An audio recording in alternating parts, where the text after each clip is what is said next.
I'm Asian guy. I've spent years watching money move the way shadows move, quiet, fast, and usually before the headlines catch up. And if you're here because you can feel something off in the financial markets right now, yeah, same. Let's start with a number most people scroll past because it sounds nerdy. 40.23. That's the Shiller PE ratio right now, January 2026. And you know what? The only time in history it was higher was 1999, right before the dot-com crash wiped out 80% of the NASDAQ. And here's what should terrify you. The conditions building in 2026 aren't just similar to 2008. They're worse. Because in 2008, we had one crisis, real estate. In 2026, we have 4 crises converging simultaneously. And I'm going to show you exactly what they are, when they hit, and what happens to your money when they do. First, let me show you why the experts are wrong. Most economists are predicting no recession in 2026. Deloitte says 1.4% growth. Morgan Stanley says moderate expansion. JP Morgan puts recession probability at 35%. Sounds manageable, right? These are the same institutions that in 2007 said subprime was contained. The same experts who in 2000 said the new economy had eliminated recessions. The same forecasters who have been wrong at every major turning point in financial history because their models don't account for what happens when multiple systems break at the same time. So let me show you the 4 crises converging in 2026. And once you see how they connect, you'll understand why this isn't fear-mongering. This is mathematics. Crisis 1. The commercial real estate collapse. $936 billion. That's how much commercial real estate debt matures in 2026 alone. Nearly 936 CBs is the figure being cited across CRE trackers. Another $525 billion matured in 2025. Combined, that's nearly $1.5 trillion in loans that need to be refinanced at interest rates roughly double what borrowers originally paid. Here's the math. That breaks everything. A building financed in 2021 at 3% now needs to refinance at 6% or higher, and in many cases, the new normal is right around that neighborhood. That doubles the debt service payment. But here's the problem. The building's value has dropped because office vacancy rates have exploded to around 20% nationally. We've literally seen national vacancy print around 20% plus in 2025. Some markets like San Francisco are approaching 30%, and depending on the report and submarket, you're seeing numbers above 30%. Austin hit record highs. Again, reports show vacancy pushing into the high 20s and even above 29% in late 2025. So the borrower faces an impossible situation. They owe more than the building is worth. The payment doubled, and they can't sell because nobody's buying. What do? They hand the keys back to the bank. We're already seeing this stress show up in the plumbing. CMBS. Yeah, people say it wrong all the time, but the real acronym is CMBS, Commercial Mortgage-Backed Securities. CMBS delinquency rates hit 6.59% in the third quarter of 2025, per the Mortgage Bankers Association. And for office specifically, the distress rate reached 10.9% in October, up from 6.7% just 2 years ago. Those are the kinds of trend lines that don't reverse gently. Now zoom out to the part nobody likes talking about on TV, the banks. 278 banks have been identified as vulnerable due to concentrated commercial real estate exposure. Over 900 banks still carry CRA exposure above 300% of their capital. And yes, people mix the letters. What they mean is CRE concentration so large it can swamp capital if losses accelerate. In 2008, the problem was residential mortgages. Banks loaded up on subprime home loans that went bad. Today, the problem is commercial mortgages. Banks loaded up on office buildings, retail centers, and multifamily properties that are going bad. Same mechanism, different asset class. The banking system absorbed roughly $400 billion in losses during the Great Financial Crisis. Commercial real estate losses in this cycle could exceed that number. Crisis 2. The stock market bubble. The Shiller P/E ratio at 40 is the second highest reading in roughly 140 years of data. Depending on the feed, it's hovering just under 40 in January 2026. But it's the same message, historically extreme. The only time it was higher was December 1999 at 44.19. You know what happened next? The S&P 500 fell 50%. The Nasdaq fell 78%. Then there's the Buffett indicator, which compares total stock market cap to GDP. It's around the 220% plus zone in recent reads. Again, same message, historically stretched. The historical average is 80 to 100%. Anything above 160% is considered significantly overvalued. Warren Buffett himself warned that ratios approaching 200% mean investors are playing with fire. We're at that playing with fire level, and possibly beyond depending on the day you measure it. And here's the concentration risk that feels like a magic trick. 7 stocks, the so-called Magnificent Seven, now represent over 30% of the S&P 500's total market cap. Apple, Microsoft, Amazon, Alphabet, Meta, Nvidia, Tesla. If these 7 stocks correct, the entire market follows. This isn't diversification. This is concentration masquerading as an index. The AI boom driving these valuations mirrors the internet boom of the late 90s. Revolutionary technology, real productivity gains, massive investment, parabolic stock prices, then a crash that wipes out trillions in paper wealth. The question isn't whether AI is real. The internet was real too. The question is whether current prices reflect reality or fantasy. At 140 times cyclically adjusted earnings, fantasy is winning. When CAPE ratios have exceeded 30 for extended periods, markets have always experienced corrections of 20% or more. At 40, we're not pricing in growth. We're pricing in perfection, and perfection doesn't exist. Crisis 3, the debt doom loop, $38 trillion. That's the current national debt as of this month. It was $36 trillion at the start of 2025. We're adding roughly $2 trillion per year in new debt. But here's the number that matters, $1 trillion. That's what the federal government paid in interest on the debt in fiscal year 2025. Net interest has moved into this is now a monster line item category. Interest payments are now the second largest line item in the federal budget, behind only Social Security, larger than Medicare, larger than defense. The Congressional Budget Office projects interest payments will hit $1.8 trillion annually by 2035, but that projection assumes interest rates decline. What if they don't? What if they rise? Every 1% increase in average rates adds roughly $380 billion in annual interest expense.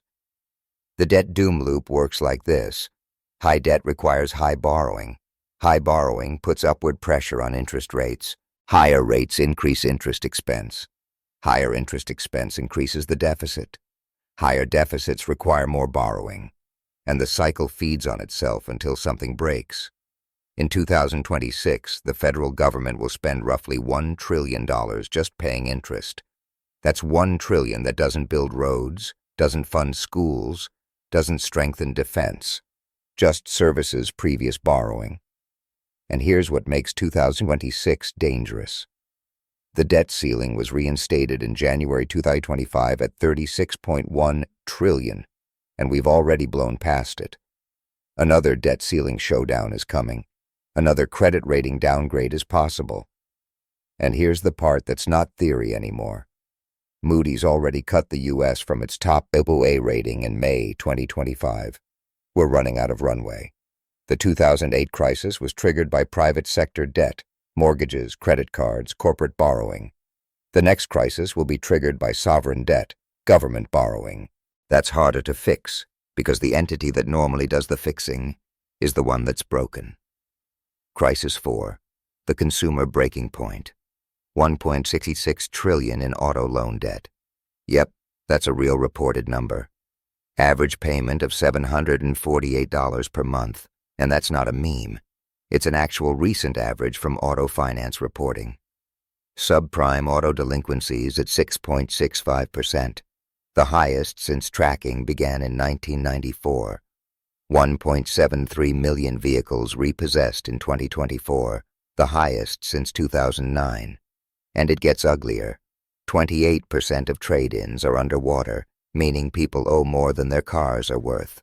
The average negative equity is basically $6,900, and the data shows a big chunk of people owing more than $10,000 on cars worth less than their loans. Credit card debt exceeds $1.1 trillion, and depending on the quarter, it's been reported around 1.2T. Average APR above 20%. The Fed's tracked credit card interest rates have been sitting in that over 20% world. Delinquencies climbing. Student loan payments resumed after years of forbearance, and the credit reporting of delinquent student loans has reappeared after a long pause. The average American consumer is tapped out. Here's the indicator that terrifies economists. Car loans are typically the last payment Americans skip, before the mortgage, before the credit cards. The car payment comes first because you need the car to get to work. When car loan delinquencies spike, it means consumers have exhausted every other option. They've cut spending. They've maxed credit cards. They've depleted savings. They're at the end. Subprime borrowers aren't marginal. They're the canary in the coal mine. When they break, it signals stress that will move up the income ladder. And right now, subprime is breaking at rates not seen since 2008. Now let me show you how these four crises connect, because individually, any one of them could be contained. But together, they create feedback loops that amplify each other. Commercial real estate losses hit banks. Banks tighten lending across all categories. Tighter lending slows the economy. Slower economy increases unemployment. Higher unemployment means more consumer defaults. More defaults mean more bank losses. The cycle accelerates. Simultaneously, if stocks correct 20 to 30%, the wealth effect reverses. Consumers who felt rich because their 401k was up suddenly feel poor. They cut spending. Business revenues drop. Corporate earnings fall. More layoffs. More defaults. The stock decline becomes self-fulfilling. And through it all, the federal government can't stimulate like it did in 2008 and 2020 because it's already running $2 trillion deficits at full employment, and interest payments already consume around $1 trillion. There's no fiscal space left. The Federal Reserve can't cut rates to zero again because inflation isn't dead. It's still above the 2% target. The Fed is trapped between fighting inflation and preventing recession. It can't do both. In 2008, we had one crisis and unlimited policy ammunition. In 2026, we have 4 crises and no ammunition left. That's why 2026 could be worse than 2008. Now let me destroy the objections. First objection: the economy is resilient. GDP growth is positive. Unemployment is low. GDP was positive in 2007. Unemployment was low in 2007. Stocks were at all-time highs in October 2007. The economy looked fine, right until it didn't. Recessions are only visible in hindsight. By the time the data confirms a recession, you're already 6 months into it. The indicators I just showed you are forward-looking. They're telling you what's coming, not what's already here. Second objection: banks are stronger now. More capital, tighter regulation. Banks have more capital for the risks regulators anticipated. They don't have capital for concentrated commercial real estate exposure at this scale.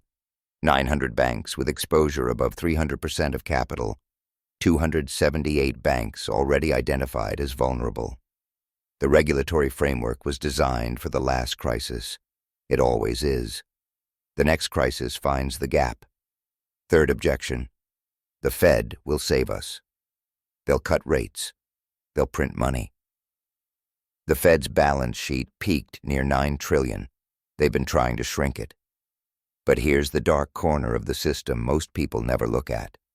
By late 2025, we've already seen the Fed leaning on liquidity tools again as funding pressures pop up, because the plumbing always breaks first.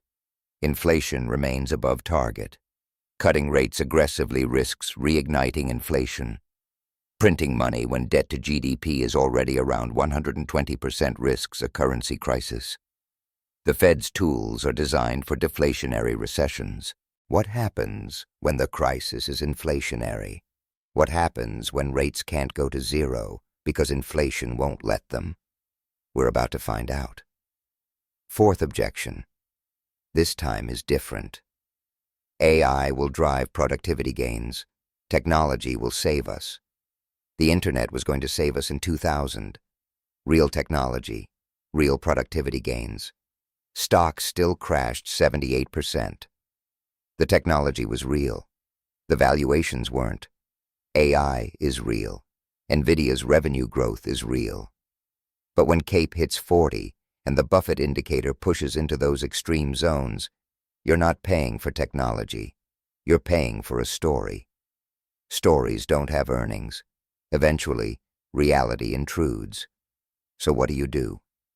6 steps to survive 2026. First, stress test your portfolio for a 30 to 40% drawdown. If you can't stomach that loss, reduce exposure now, not after it happens. Second, build cash reserves, 6 to 12 months of expenses minimum. In a credit crunch, liquidity is king. The people who had cash in 2008 and 2009 bought assets at generational lows. Third, reduce exposure to rate-sensitive assets, long-duration bonds, highly leveraged companies, commercial real estate, anything that breaks when rates stay higher for longer.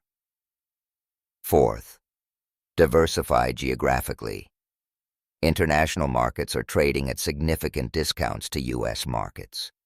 The Shiller PE for international developed markets is roughly half the U.S. level. When the U.S. corrects, capital flows elsewhere. Fifth, own hard assets. Gold hit record highs in 2025 for a reason. Central banks have been buying aggressively, still a major pillar of demand, with official sector purchases staying elevated. They're diversifying out of dollar assets. Maybe you should too. Sixth, pay attention to the signals. Watch CMBS delinquency rates. Watch auto loan delinquencies. Watch the yield curve. Watch bank earnings. When these deteriorate faster than expected, the timeline accelerates. The mainstream forecast is for a soft landing, mild slowdown, no recession, moderate growth. That's the base case. But base cases assume nothing goes wrong. And right now, 4 major systems are all flashing warning signs simultaneously. Commercial real estate, 936 BABAI maturing in 2026, banks exposed, values falling. Stock market, Shiller PE around 40, Buffett indicator extreme, concentration in 7 stocks. Government debt, 38 TAUs total, about 120 pualos in annual interest, debt ceiling drama ahead, and now the reality of ratings downgrades. Consumer stress, auto delinquencies at 30-year highs, record negative equity, record repossessions. Any one of these could be the trigger. All of them together create conditions for something worse than 2008, not because any single crisis is larger, but because the system has no shock absorbers left.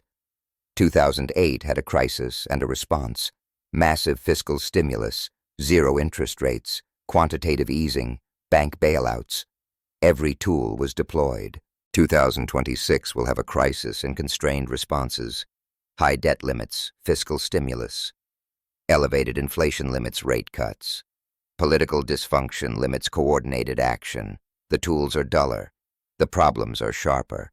Here's the uncomfortable truth. Nobody knows exactly when this breaks. Could be first quarter 2026. Could be late 2026. Could be 2027. The timing is uncertain. The direction is not. You cannot run 40 Schiller PE, 225 Buffett indicator, $1 trillion in annual interest payments, 20% office vacancy, and record consumer delinquencies indefinitely. Something gives. The question is whether you'll be positioned to survive what's coming, or whether you'll be another casualty of the next crisis. The data is public. The warning signs are flashing. The experts who missed 2008 are telling you everything is fine. You have to decide who to believe. Subscribe if you want to stay informed as these crises develop. The next video breaks down exactly which assets perform best during the 2008 crash, what the playbook looks like for 2026, and the specific moves to make before the correction arrives. Because by the time headlines confirm the crisis, the opportunity to prepare is already past. The bill for 20 years of easy money is coming due. 2026 is the year the check arrives. Will you be ready to pay it? Or will it be paid with your wealth? Let me add one more layer to this analysis. The historical pattern. Every major financial crisis follows the same sequence: excess, euphoria, exhaustion, collapse, reset. We've seen it in 1873, 1929, 2000, 2008. The names change, the assets change, the pattern doesn't. In the 1870s, the excess was railroad speculation. In the 1920s, it was stocks on margin. In 2000, it was internet companies with no earnings. In 2008, it was mortgage-backed securities with fake ratings. In 2026, it's AI stocks at 40 times earnings, commercial real estate refinancing at double rates, government debt approaching 40 trillion, and consumers maxed out on everything. The euphoria phase is always the same. This time is different. We've evolved past the old rules. Technology changes everything. Smart people in charge, the new paradigm, then exhaustion. The first cracks appear. Subprime goes bad. A lender fails. Delinquencies tick up. Experts say it's contained, isolated, not systemic. Then collapse. What was contained suddenly isn't. What was isolated becomes interconnected. The fire spreads, then reset. Prices fall to levels that make sense again. Assets transfer from weak hands to strong hands. The cycle begins anew. We're in late euphoria, early exhaustion right now. The cracks are appearing. CMBS delinquencies, auto loan defaults, bank vulnerabilities. But the experts still say contained, still say isolated, still say this time is different. The pattern says otherwise. The pattern is never different. Only the names change. In 2008, Lehman Brothers collapsed on September 15th, but the warning signs started in 2006 with rising mortgage delinquencies. 2 years of warning, 2 years that most people ignored because the experts said contained. The warning signs for 2026 started in 2023. Commercial real estate stress, consumer delinquencies, bank earnings pressure. We're 2 years into the warning phase. The question is, how much longer until September 15th, 2026, or whenever the Lehman moment arrives? I'm not predicting a specific date. Nobody can. But I'm saying the conditions exist. The fuel is stacked. The kindling is dry.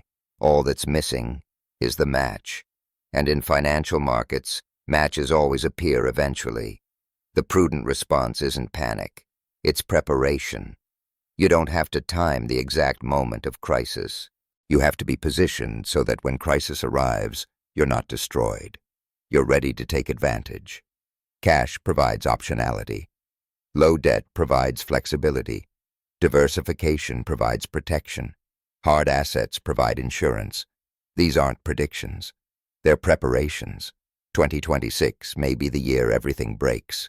Or it may be the year everything holds together through another round of extend and pretend. What I know for certain is that the risks are elevated, the warning signs are flashing, and the people who prepared for 2008 before it happened were the ones who prospered after. The choice is yours. Believe the experts who say soft landing, or believe the data showing Schiller PE at 40, CMBS delinquency near 7%, auto delinquencies at 30-year highs, and $1 trillion+ in annual interest payments. The experts have a track record. The data has a track record. You decide which one to trust. Subscribe for the next video where I show you exactly what happened to different asset classes during 2008, which ones protected wealth, which ones destroyed it, and how to apply those lessons to your portfolio before 2026 plays out. Because history doesn't repeat, but it rhymes. And right now, the rhyme sounds an awful lot like 2007.